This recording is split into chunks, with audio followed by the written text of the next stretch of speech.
Perdió su mulo, su hijo se rompió una pierna, y aún así, cuando todo parecía encajar en el peor de los relatos, una verdad más grande se fue revelando. ¿Qué sucede cuando llamamos fracaso a algo que, con el tiempo, se vuelve salvación? Esta es la historia de un valle, de un padre que no se apresuró a juzgar y de un muchacho cuya desgracia disfrazada cambió la vida de su gente. En el corazón de un valle estrecho, donde el viento dibuja líneas en los cultivos y el sol se cansa de pasar por las mismas hojas, vivía don Elías. Hombre de manos curtidas, mirada serena y pocas palabras, era conocido por su trabajo constante y por la manera pausada de guardar sus pensamientos. Su finca no era la más grande, pero sí la más ordenada. Sus vecinos lo miraban con respeto y a veces con curiosidad por esa calma que pocos entendían. A su lado estaba Mateo, su hijo, joven de voz áspera y risas francas, que todavía aprendía a contener la impaciencia del mundo. Y en su patio, siempre cerca del pesebre y de la sombra, estaba Moro, un mulo de crin áspera y ojos profundos que, más que bestia de carga, era compañero, sostén y memoria de la familia. Moro llegó a la finca años atrás, con el paso lento que traen los que han conocido caminos largos. Había sido comprada con algún esfuerzo y mucha fe. Entró en la casa como quien entra en la oración de la mañana, sin alaracas, con la certeza de ser necesario. Para Mateo, Moro era testigo de aventuras pequeñas, carreras por la vereda, travesuras en los potreros, la voz de su padre diciéndole que cuidara la carga y aprendiera a leer los signos del tiempo. Para don Elías, el mulo era herramienta y asignación de dignidad. Quien trabaja y tiene un animal sabe que, con él, la casa puede sostenerse. Una mañana llegó al pueblo un finquero adinerado, de aquellos que compran tierras con un apretón de manos y un billete que parece no pesar. Caminó por los huertos, observó los muros de roca, miró a Moro sin prisas y pronunció un número, que hizo callar a más de uno. Ofreció lo que para ese lugar sonaba a fortuna, propuso llevarse al animal, pagar por él y dejar a la familia con una certeza económica que otros envidiarían. La comunidad esperó la reacción. Algunos pensaban que sería la salida, otros vieron en la oferta una tentación peligrosa. Don Elías rechazó. No fue un gesto de orgullo ni de obstinación, sino una decisión que brotó de sus prioridades. Había cosas que no se miden en monedas. Ese mulo pertenece a nosotros, dijo con voz firme y tranquila, como quien sabe que ciertas raíces no se arrancan aunque la tormenta ofrezca un oro falso. La gente murmuró. Hubo quien pensó que era terquedad, otros lo llamaron romántico. Mateo, aún joven, sintió que habían desperdiciado una oportunidad para emerger de la precariedad. ¿Qué clase de futuro se construye rehuyendo el dinero que puede cambiarlo todo? La semilla de la duda caló hondo en la plaza. Poco después, una madrugada sin luna, Moro desapareció. No quedaban huellas claras, solo rastro de herraduras que se perdían hacia el sendero de monte. La noticia corrió como un río desbocado. Aquí, se dijo, suceden desgracias. Algunos se regocijaron en su lenguaje de certidumbres. «Te dije que debías vender», susurraron.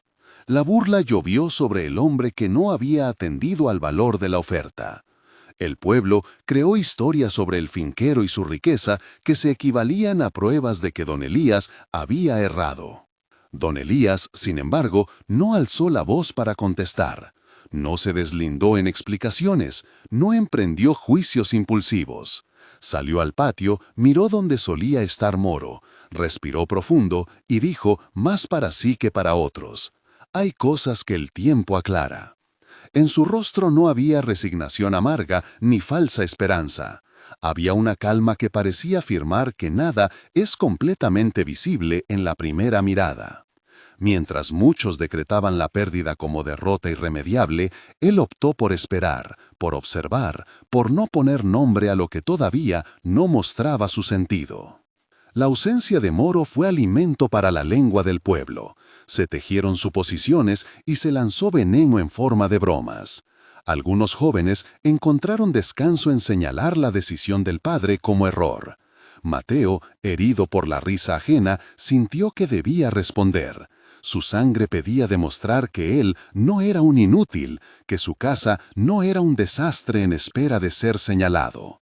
Esa necesidad lo llevó a prometerse algo que no se mide en horas: recuperar lo que habían perdido, traer de vuelta lo que consideraban su identidad. Debía, además, mostrar que la decisión del padre no era una torpeza, que la dignidad no se vende aunque la miseria reclame pago. Si esta historia resuena contigo, escribe "Todo tiene un propósito" en los comentarios.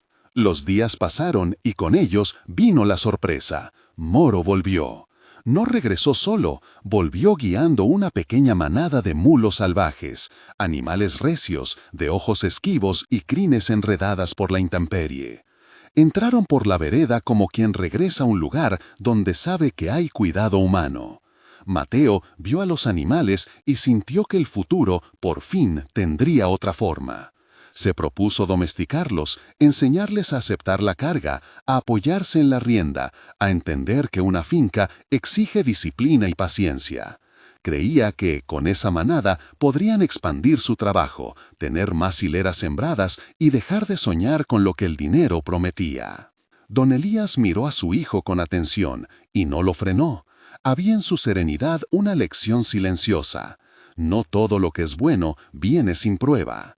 Lo que aparece como bendición puede ser examen, dijo cierta tarde, al atardecer, mientras el polvo naranja se sentaba en la tierra como quien firma un pacto con el ocaso.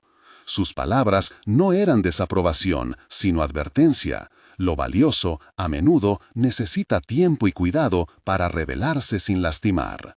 Mateo entendió que su tarea sería larga. Pasaron semanas de trabajo repetido, desde acostarse cerca de los animales para que su respirar se volviera costumbre, hasta el dominio de pequeñas técnicas para ganarse la confianza del mulo más fuerte. La domesticación fue una secuencia de pequeñas victorias y retrocesos. Hubo mañanas en que los mulos aceptaban la brida sin temor, hubo tardes en que huían al primer ruido. Mateo aprendió a no exigir demasiado, a recompensar con alimento, a hablar con voz baja. El pueblo miraba ese proceso como si fuera una apuesta. O él lograba convertir lo salvaje en productivo, o quedarían en evidencia su imprudencia juvenil. En esos días, la paciencia se convirtió en músculo, se fortaleció con repetición, con limpiar las heridas que dejaba la incomodidad, con reconstruir la confianza animal y la suya propia. Una tarde, cuando la estación aún guardaba calor, Mateo intentó montar al más grande de los mulos. El animal, que había mostrado sumisión los días previos, se sobresaltó con una sombra y dio un salto brusco. Mateo cayó. Fue un golpe seco. El grito no fue teatral, sino verdadero, un quejido que describía sorpresa y dolor. Al principio, el pueblo volvió a murmurar. Algunos dijeron que era justo castigo por haber sido imprudente, otros que la juventud debía medir los pasos. Don Elías acudió con manos seguras, con la calma que sabe más que la urgencia. La pierna de Mateo estaba mal colocada, el dolor exigía atención inmediata. Don Elías, con cuidado sereno, improvisó una inmovilización, acomodó la pierna con paños y tablillas, buscó remedios sencillos y administró lo que la finca ofrecía: reposo, aguas tibias, voces que apaciguan. El muchacho quedó con una fractura que lo obligó a quedarse. No más correr por los andenes, no más subir al mulo para probar su valor. La comunidad, que antes había señalado su deseo de probar que tenían talento, volvió a cambiar de actitud. Muchos encontraron placer en aquello que parece inevitable: juzgar sin ver el cuadro completo. La compasión entonces no fue abundante, la opinión volvió a ser moneda corriente. Pero don Elías no se dejó llevar por el reproche público ni por la autocomplacencia del resentimiento. En lugar de sermones, eligió acciones, cuidó la pierna, enseñó a Mateo a sentir que su valor no depende de la movilidad, organizó la finca para que el trabajo no cayera todo sobre la fragilidad del joven. Sus manos, una vez más, fueron medicina práctica: cocinar, vendar, hablar en voz baja sobre cosas que no exigen respuestas inmediatas. La vida no se define por el tropezón, le murmuró en una noche en la que la lluvia tamboreaba como un recordatorio de que el mundo sigue, aun cuando nuestras piernas no nos obedecen.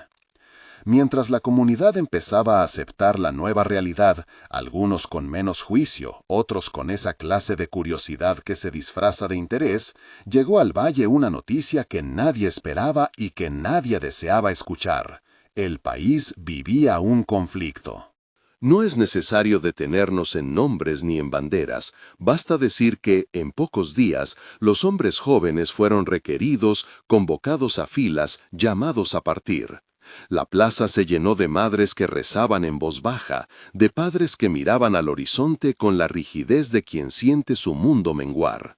Las cosas que antes parecían grandes, como una oferta de dinero o la compra de un animal, se volvieron pequeñas ante la sombra de la partida. La llamada fue indiscriminada. Jóvenes que ayer trabajaban en los sembrados hoy debían presentarse. La noticia cruzó cada puerta con el mismo eco: hay que ir. El pueblo, que tantas veces criticó la decisión de don Elías, ahora enfrentaba una nueva certeza: aquello que parece suerte y aquello que parece pérdida pueden redefinir destinos. Mateo, con su pierna inmovilizada, no pudo presentarse. Su ausencia física en la plaza, su incapacidad para caminar junto a los otros, lo colocó fuera de la lista de los aptos para partir. Muchos de los jóvenes que sí salieron no regresaron. Las familias que antes celebraban las decisiones que parecían ventajosas, hoy contaban nombres que no volverían a ocupar el banco de la iglesia ni la mesa de la casa. La revelación fue lenta y dolorosa. Algunos vecinos llegaron hasta la finca de don Elías con rostros que cargaban vergüenza y asombro. Aquello que antes llamaron fracaso, la pérdida del mulo, la fractura de Mateo, empezaba a mostrar un rostro distinto. No fue una respuesta inmediata ni jubilosa, fue un proceso de admitir que las piezas de la vida no siempre se acomodan de la manera que imaginamos. ¿Cómo es posible que lo que llamamos desgracia nos haya preservado?, se preguntaron en voz baja muchos que habían repetido burlas en el pasado.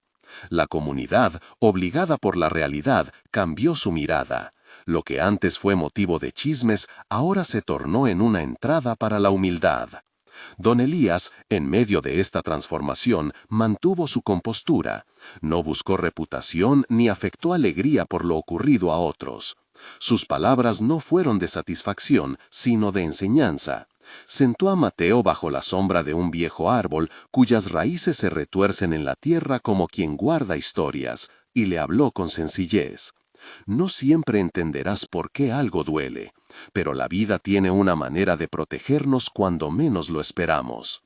No dijo que Dios castigara ni que premiara, no explicó misterios que nadie puede sostener con seguridad.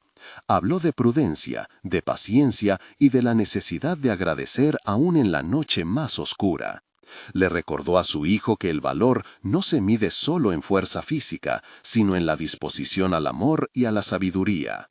La comunidad, a su vez, fue aprendiendo a pedir perdón sin palabras grandiosas. Algunos llevaron comida, otros ofrecieron trabajo en el campo sin alarde. La burla se volvió silencio y luego, con el paso de los días, en apoyo. No hubo necesidad de sermones públicos ni de acusaciones, la experiencia misma transformó la opinión. Los mismos que habían propuesto la venta de Moro, los que habían dicho que Mateo se había perjudicado por orgullo, hoy miraban diferente. La lección que brotó no fue la de la superioridad, sino la de entender que la vida, en su entramado, a menudo es más sabia que nuestros juicios apresurados. Aún así, el alivio no fue total. La guerra dejó huellas que no se borran con unas palabras. Muchas familias tuvieron que recomponer la mesa y rehacer las oraciones nocturnas. Don Elías, sin embargo, no se permitió caer en la complacencia moral. No celebró la tragedia de otros por la salvación de su hijo. Su gratitud fue más bien una actitud humilde que invitaba a ver la mano del tiempo obrando de manera misteriosa. No hemos ganado nada a costa del dolor de otro, repitió. Pero hemos aprendido a no poner etiquetas a los acontecimientos antes de ver su rostro completo. Años después, la historia del valle quedó inscrita en la memoria de quienes vivieron aquellos días. Mateo recuperó la movilidad con esfuerzo y constancia. Aprendió nuevas formas de trabajar, de aportar y de mirar la vida con ojos que saben que la fragilidad, bien tratada, puede ser puerta hacia algo distinto. Moro envejeció en la finca con la nobleza de los que sirven sin pedir otra cosa que pan y compañía. La manada domesticada se transformó en un recurso que permitió a la familia sostener sus cultivos en temporadas adversas.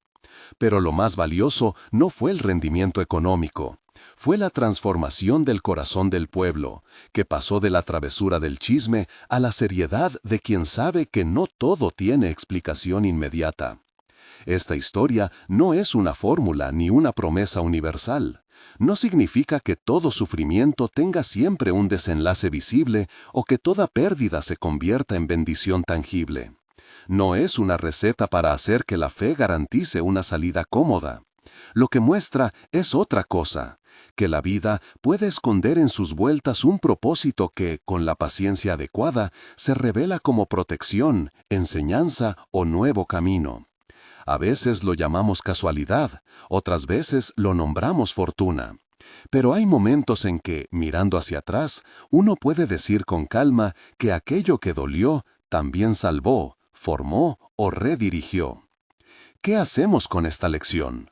Primero, dejar de imponer conclusiones apresuradas.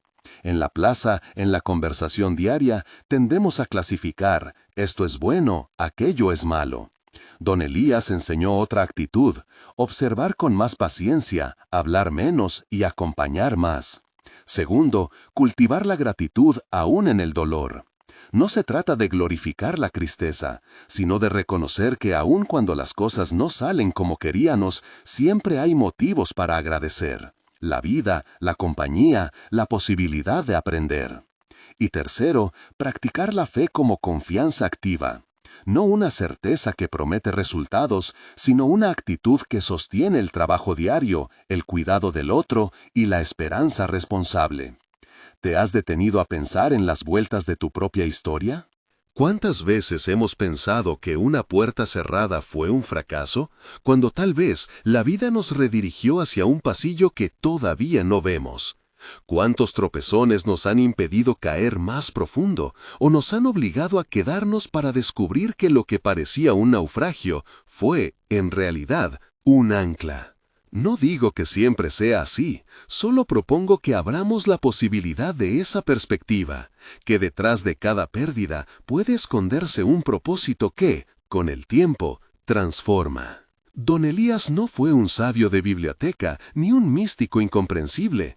Fue un hombre práctico que, sin exhibirse, mostró lo que significa confiar en el proceso y cuidar a quienes están a tu lado. Mateo no fue un héroe sin heridas, fue un joven que aprendió que la fragilidad puede enseñarnos a valorar lo que permanece. El pueblo no fue condenado ni santificado de forma automática. Su historia muestra cómo las comunidades pueden cambiar cuando la realidad les exige humildad. Al final, la vida nos plantea una pregunta sencilla.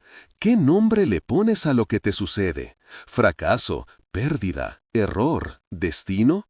O en cambio, puedes abrir el vocabulario y decir propósito, apertura, protección, misterio. No se trata de negar el dolor ni de encontrar lecturas forzadas en cada situación. Se trata más bien de aceptar que el tiempo revela cosas que la prisa oscurece y que la gratitud serena tiene la fuerza de transformar la interpretación que damos a nuestros días. Si alguna vez te han dolido decisiones que hoy no entiendes, recuerda la figura de aquel padre que no se dejó llevar por el ruido y que enseñó a su hijo a mirar más allá del primer tropiezo. Si algún vecino te critica por no haber tomado la opción más fácil, recuerda que a veces lo fácil compra seguridad, pero no siempre compra sentido. Y si hoy te encuentras en medio de una pérdida que parece cerrar puertas, permite que el tiempo actúe. Acompaña con manos y no con palabras hirientes. Cuida con hechos y no con consignas. La historia termina con la imagen de aquel valle, donde el viento sigue tallando el paisaje y las estaciones se suceden con su propio orden. Don Elías, ya mayor, camina despacio por la vereda, Mateo trabaja y cuida, y Moro descansa bajo la sombra de un árbol que ha visto más cosechas que cualquiera. La comunidad ha cambiado, las bocas volvieron a la humildad, las manos a la ayuda. Y en esa calma reconstruida se instala una frase que ya no suena a consuelo fácil, sino a experiencia ganada. No todo fracaso es derrota, a veces es la manera que tiene la vida de abrir una puerta que de otro modo nunca hubiésemos visto. Si esta historia tocó tu corazón, suscríbete para más relatos que inspiran y comparte con alguien que necesite esperanza. Que este relato te acompañe cuando la noche sea larga. No etiquetes de inmediato lo que te sucede. Espera, cuida, agradece y confía en que el propósito oculto puede revelarse cuando menos lo imaginas.